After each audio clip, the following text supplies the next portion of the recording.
Hello friends, welcome back to my channel পিথাস mom kitchen. আমার আজকের রেসিপি রসমালাই। পারফেক্ট ছানা দিয়ে মিষ্টি তৈরি করে রসমালাইয়ের রেসিপিটি আপনাদের দেখাবো। তো চলুন পুরো রেসিপিটি দেখে নেওয়া যাক। এখানে আমি 1.5 কেজি দুধ নিয়ে নিয়েছি। প্রথমেই জাল করার জন্য দিয়ে দিয়েছি 2 চামচ মতো ঘি, যাতে করে ঘি দিয়েছি ছানাটা স্মুথ ও সফট হয়। এখানে ভিনেগারের সাথে কিছুটা পানি মিশিয়ে, দুধটা জাল করা হয়ে গেছে ছানা কাটার জন্য, ভিনেগারের সাথে পানি মিশিয়ে নিয়েছি। ছানা তৈরি হয়ে গেছে। এখন একটা ভেজা কাপড়ে ছানাটা ছেঁকে নিচ্ছি। ছানাটা ভালো করে ঠান্ডা পানি দিয়ে ধুয়ে নিচ্ছি, যাতে ভিনেগারের গন্ধটা চলে যায়। 1 ঘন্টার জন্য ছানাটা এভাবে বেঁধে রেখে দেব, যাতে করে পানিটা ঝরে যায়। ওয়েট করছি ছানার জন্য। এখন চলে যাচ্ছি ছানার সাথে কিছু উপকরণ মিশিয়ে নিব। 1 টেবিল চামচ ময়দা, 1 চা চামচ চিনি, বেকিং পাউডার, 1 চিমটি লবণ। এখন চলে আসছি শিরা তৈরি করার জন্য। এখানে 2 কাপের মতো চিনি দিয়েছি। 6 কাপের উপরে পানি দিয়েছি, 6.5 কাপ। আমার শিরাটা তৈরি করে নিচ্ছি।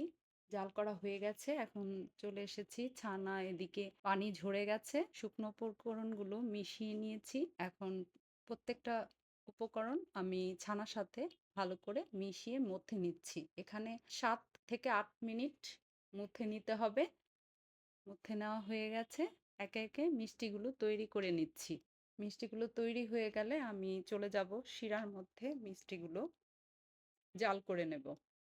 মিষ্টিগুলো হাই হিটে, এখানে আমি শিরার মধ্যে 25 মিনিট মিষ্টিগুলো জাল করে নিচ্ছি।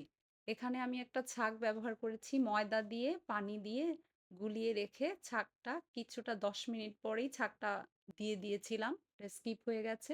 এভাবে 25 মিনিট জাল করে নিলেই ছানার মিষ্টি তৈরি হয়ে গেছে। তো তৈরি হয়ে গেলে আমি এখন চলে যাব মালাই তৈরি করতে। এখানে লিকুইড দুধ নিয়ে নিয়েছি। এখানে 1 চিমটি লবণ দিয়ে দিয়েছি, কনডেন্স মিল্ক দিয়েছি, এলাচ দিয়েছি, পাউডার দুধ দিয়েছি 2 চামচ, 2 চা চামচ দিয়ে দুধটা একটু ঘন করে নিচ্ছি। ঘন করা হয়ে গেলেই দিয়ে দেব শিরা থেকে তুলে রাখা মিষ্টিগুলো। এখানেও মিষ্টিগুলো দিয়ে আমি 10 থেকে 15 মিনিট জাল করে নেব। জাল করা হয়ে গেছে। এখানে দিয়ে দিচ্ছি ডেকোরেশনের জন্য 3 রকমের বাদাম, কাঠবাদাম, কাজু বাদাম, পেস্তা বাদাম। এগুলো ব্লেন্ডারে গুঁড়ো করে নিয়েছি। এখানেই আমার রেসিপি তৈরি হয়ে গেছে।